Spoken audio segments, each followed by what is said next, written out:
আসসালামু আলাইকুম সুপ্রিয় বন্ধুগণ, সকলকে রমাদান মোবারক। সো আজকে ভিডিওতে আমরা হোয়াটসঅ্যাপের কিছু স্পেশাল টিপস সম্পর্কে জানবো। সো এখান থেকে আমি যদি কাউকে মেসেজ করতে চাই, দেখুন, যেমন আমি কাউকে যদি কোনো একটা বাজারের লিস্ট পাঠাতে চাই, সেই ক্ষেত্রে আমরা চাইলে এখান থেকে স্মার্টলি আমরা এখান থেকে ওয়ান, দেন একটা ডট, দেন স্পেস যদি ক্লিক করি, তাহলে আমরা দেখতে পাচ্ছি ওয়ান ডট স্পেস হয়ে গেছে এখানে। দেন আমরা এবার যাই কিছু লিখি, দেন এখন যদি আমরা ইন্টারে প্রেস করি তাহলে অটোমেটিকলি টু ডট অর্থাৎ চলে আসছে অটোমেটিক। দেন আমরা এভাবে কিন্তু সেম যাই কিছু করি না কেন অটোমেটিকলি কিন্তু এটা সিলেক্ট হয়ে থাকে। দেখতে পাচ্ছেন এখানে কিন্তু সবকিছু অটোমেটিকলি সিলেক্ট হচ্ছে। দেন আমরা যদি চাই যে এক দুই তিন এভাবে না দিয়ে আমরা অন্যভাবে দিতে চাচ্ছি, যে ডট আকারে লিখবো, সেই ক্ষেত্রে আমরা এখান থেকে স্টার অপশনটিতে ক্লিক করব, দেন একটা স্পেস ক্লিক করব। স্পেস ক্লিক করলে এখানে একটা ডট তৈরি হয়ে যাবে। দেন আমরা এখান থেকে যাই কিছু করি না কেন, দেন ইন্টারে ক্লিক করলে কিন্তু আরেকটা অটোমেটিক্যালি নতুন একটা ডট চলে আসবে। দেন বাজারের লিস্টের মতো করে আমরা যে কোনো লিস্ট এখানে চাইলে লিখতে পারি খুব সহজে। সো এবার আমি আপনাদেরকে দেখাবো কিভাবে আপনারা আপনাদের ফন্ট গুলোকে খুব সহজে চেঞ্জ করতে পারবেন। যেমন আপনি যদি এখান থেকে, এখানে অনেকগুলো অপশন রয়েছে, সো আপনি এখান থেকে আমি আগে কিছু লিখি, যেমন রমাদান মোবারক, রমাদান মোবারক।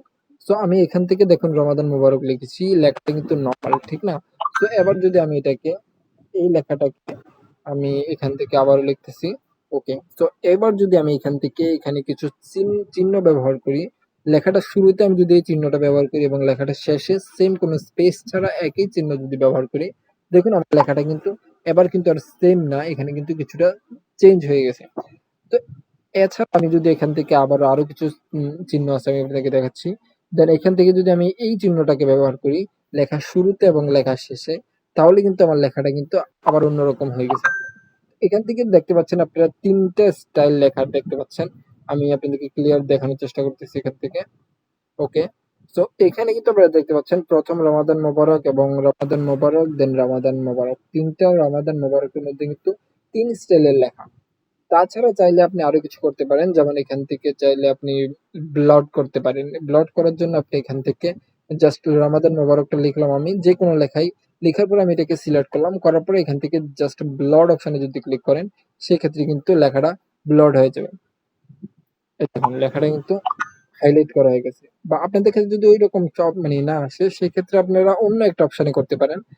আমি আবারও লিখছি, এখান থেকে যদি রমাদান মোবারক আবার লিখি, দেন এইখান থেকে যদি আমি লেখাটা শুরুতে এবং শেষে স্টার ব্যবহার করি, তাহলে কিন্তু আমার লেখাটা ব্লড হয়ে যাবে। দেখতে পাচ্ছেন? সো এইভাবে কিন্তু চাইলে আমরা হোয়াটসঅ্যাপ এর মধ্যে খুবই ডিফারেন্ট ভাবে কিন্তু টাইপিং করতে পারি। সো আজ এতটুকুই, ভালো থাকবেন। আসসালামু আলাইকুম।